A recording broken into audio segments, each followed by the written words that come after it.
Aujourd'hui, nous allons parler de ce qui est de la RDM, résistance des matériaux. Voilà, donc je mets ce symbole-là au tableau. Et ceci, on appelle en RDM un appui simple.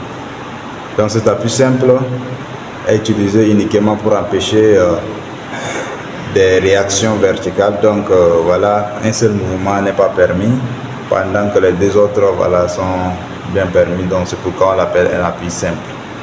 Alors on revient maintenant au deuxième cas ici. Ici, ça s'appelle un appui double. Pourquoi appui double? Parce que ici on a deux réactions.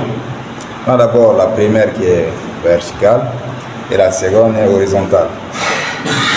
Donc ici, ça veut dire que deux mouvements sont bloqués, mais il y a quand même un troisième mouvement qui est permis, c'est la rotation. Alors pour résoudre ce problème de rotation, on revient sur le cas de l'encastrement.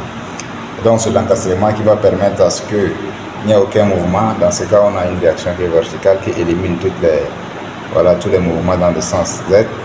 Il y a la réaction horizontale et ce moment. Donc l'encastrement vient compléter l'appui double. Par contre, dans l'appui double, on n'a pas un moment, c'est-à-dire le mouvement de rotation permis. Or, dans l'encastrement, tout est bloqué. C'est pourquoi on appelle un encastrement.